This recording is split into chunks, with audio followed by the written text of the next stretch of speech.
back, way back, to the oldest stories, the ways people tried to figure out the world. It seems like forever humans have been thinking about, well, something bigger than us, right? Yeah, this idea of the divine or forces beyond our control, it's fundamental. And today we're diving into some really old writings that wrestle with exactly that. Specifically, how some ancient folks connected with divinity through nature and idols. hmm And importantly, why certain thinkers back then thought those approaches were, well, missing the mark. So we've got these texts, sort of philosophical, maybe theological arguments. Kind of. They're dissecting why people worshipped, say, the sun or the wind, or things they actually made. It's less a history and more a critique, a deep look at the reasoning. Okay, got it. So our mission today for you listening is to really get under the hood of that critique. Why the skepticism about worshiping nature or idols? What was the real concern? And maybe what can we still take away from it, even now, about how we see the world, our place in it, what we value. It sounds like it comes down to understanding where things come from, the source versus the thing itself. That's a huge part of it. They saw fundamental confusion there, and they worried about the consequences of that confusion. Okay, let's start with nature worship then. I mean, you can see why, can't you? Imagine being surrounded by just immense power. The sun, storms, the sea. Totally. It's awe-inspiring, maybe terrifying sometimes.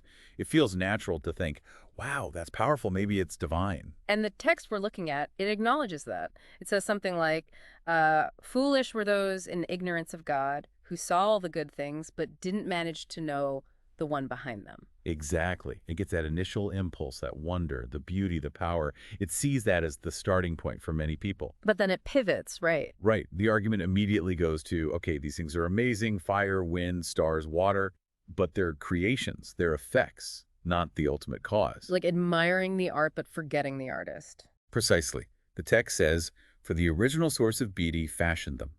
So the beauty you see, it points to something or someone, even more beautiful, more powerful. How much more powerful is the one who made them? That's the line. Yeah, that's the core logic. If the product is amazing, the source must be even more so. But here's the bit I found really interesting. There's nuance. It doesn't just condemn everyone who worships nature. No, it suggests lesser blame for some. Why?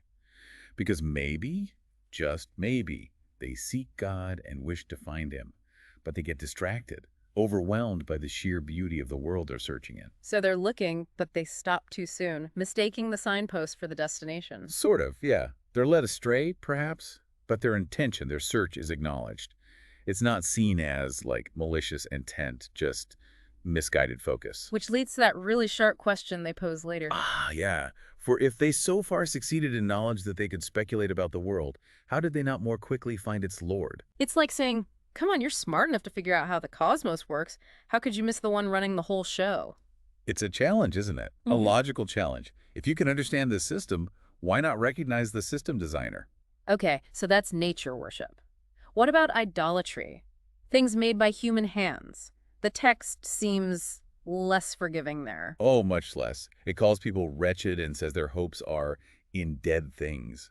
Specifically, those who termed gods things made by human hands, gold and silver, images of beasts, or useless stone. Useless stone, the work of an ancient hand. Wow, that's blunt. Very blunt. The perceived folly is putting your hope, your trust, in something inanimate, something you created. There's a sense of profound irrationality from the text's point of view. It feels like they're saying, you made this thing, how can you possibly think it has power over you? Exactly. The power dynamic is completely inverted in their eyes. And they illustrate this so vividly with the carpenter example. Right, walk us through that. It's incredibly detailed. Yeah, it's almost like watching someone work. The text describes a carpenter. He cuts down a tree, takes a decent piece of wood. Scrapes off the bark, uses his skill. Right, makes something useful with the main part.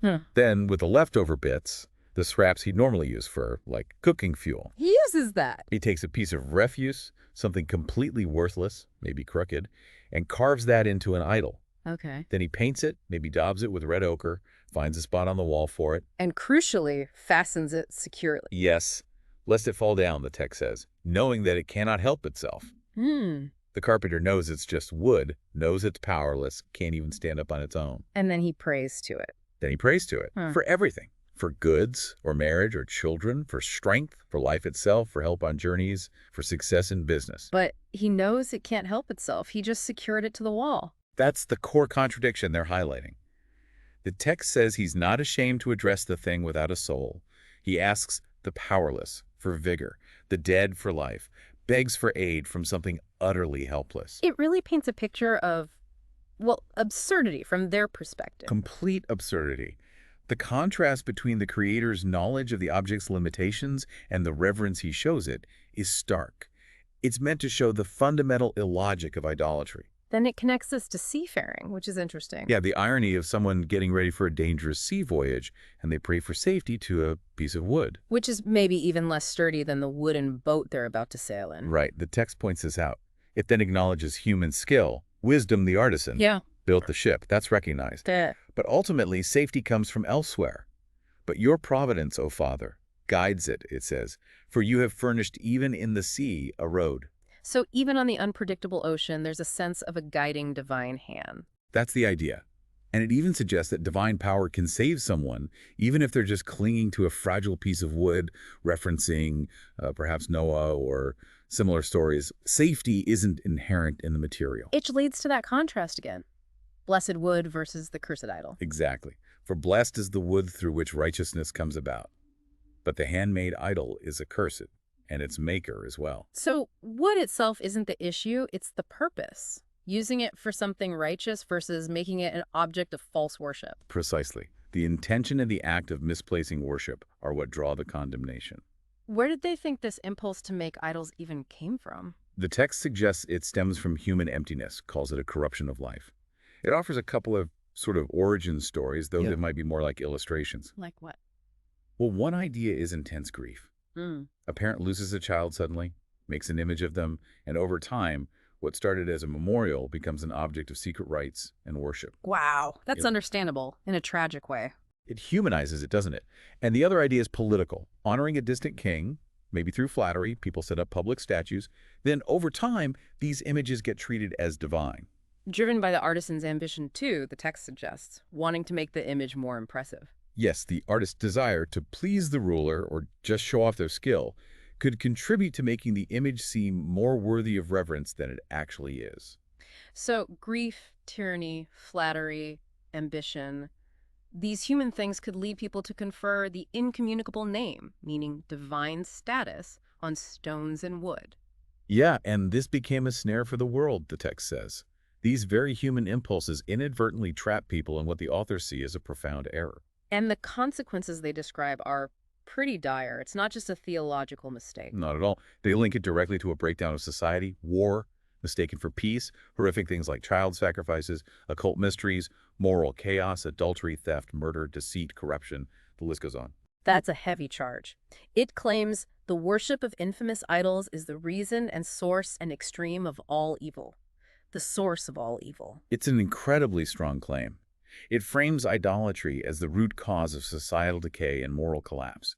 Even swearing false oaths by these lifeless idols is seen as inviting divine justice, not because the idol cares, but because the act itself offends the true divine order. Wow. Okay, so in stark contrast to all this, what's the alternative presented? The alternative is knowing the true God, described as good and true, slow to anger, and governing all with mercy. Completely different character. And knowing this God is presented as the path to what? Complete righteousness. And more than that, to know your might is the root of immortality. So true knowledge leads to right living and a connection to something eternal. It's basically saying if you understand the real source, you won't be fooled by these human-made substitutes. Exactly. True understanding protects you from the deceptions of human skill that create idols. The text then comes back to creation with another analogy, the potter.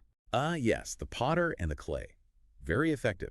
It talks about a potter working the clay, making vessels, some for noble use, some for everyday mundane tasks, all from the same lump. Standard pottery. Right. But then the text points out the absurdity. This same potter, laboring misguidedly, fashions a meaningless god from the self-same clay he used for pots. The same clay he himself is made from, essentially, and will return to eventually. Precisely. The potter, who knows he's mortal, shapes an image from dust and calls it a god. It highlights the potter's focus on unjust profit. even knowing his creation is fragile and ultimately meaningless in a divine sense. And this criticism is aimed particularly at those who oppressed God's people but worship these idols themselves. Yes, it points out the sheer inadequacy of these idols. It lists what they can't do. Quote, cannot use their eyes to see, nor nostrils to breathe, nor ears to hear, nor fingers for feeling. Even their feet are useless to walk with. It's almost like stating the obvious, but powerfully. They lack the basic senses and abilities of even the simplest living creature. It's a very direct way to strip away any illusion of power. And it concludes that the maker, the human, is mortal, yes, but what he makes with lawless hands is dead. The human is better than the things he worships. He at least lives, but never his idols. A fundamental difference, life versus non-life. Exactly. Then the argument takes another turn, going even further, criticizing the worship of loathsome beasts. Yeah, this is presented as like the bottom of the barrel of foolishness. If you're going to worship created things, why pick creatures that aren't even impressive or beautiful? They lack the charm of beauty or any sign of divine blessing, the text notes. It seems to imply it's an even more irrational choice. It really pushes the idea that idolatry can become completely arbitrary, detached from any sense of wonder or reason that might have initially prompted nature worship, for And instance. again, there's this contrast between punishment and blessing, plagues of like gnats or frogs for the idolater. Versus the unexpected gift of quail for God's people when they needed food. Yeah. The punishments are designed to be disgusting, to cause revulsion and ruin appetite. While the blessing is a welcome provision, it reinforces that idea of divine judgment and favor playing out. Definitely. The consequences align with the choices people make in their worship. There's also that part about a plague of snakes and a sign being provided, but the text insists salvation didn't come from the sign. Right. A sign of salvation is given, perhaps the bronze serpent mentioned elsewhere, but it's emphasized. The one who turned toward it was saved, not by what was seen, but by you, the Savior of all. So symbols can point the way, but the power isn't in the symbol itself. Precisely. It's always directing attention back to the divine source of help and healing. The sign is a focus for faith, not the source of salvation. And the healing itself after the people were bitten, it wasn't herbs or medicine. No, the text is clear. Neither herb nor application cured them, but your all-healing word, O Lord. Again, reinforcing that true power, true healing comes directly from the divine, not from earthly remedies alone. It asserts God's ultimate control. For you have dominion over life and death. You lead down to the gates of Hades and lead back. Absolute sovereignty. That power over life and death is fundamental to the argument against worshiping anything less. Okay, final big contrast. The experience of those who rejected God versus those who followed him, specifically regarding weather and food. Yeah, it's dramatic. Those who rejected God faced punishment through unusual rains, hailstorms, and relentless downpours, plus consuming fire. And there's that paradoxical image of fire burning stronger in water, suggesting the universe itself is fighting against them. Yes, the universe fights for the righteous. Nature itself is shown aligning with the divine will. But even then, the flame was sometimes tempered so it wouldn't destroy the creatures sent as punishment, allowing the wicked to recognize the judgment. So judgment, but with a purpose recognition. Right. And contrast that with the experience of God's people. They receive food of angels, manna. Described as amazing stuff, bread from heaven, ready to hand, untoiled for, endowed with all delights and conforming to every taste. Sounds incredible. It's portrayed as miraculous provision, effortless, perfectly suited to everyone. It could apparently taste like whatever the person desired. Pure grace. And nature behaves differently for them too. Snow and ice don't melt in the manna, but fire forgot its power so the food wouldn't be destroyed. Exactly. Creation is shown serving its maker, intensifying for punishment, tempering for benefit. It adapts its very nature based on God's purpose for the righteous or the wicked.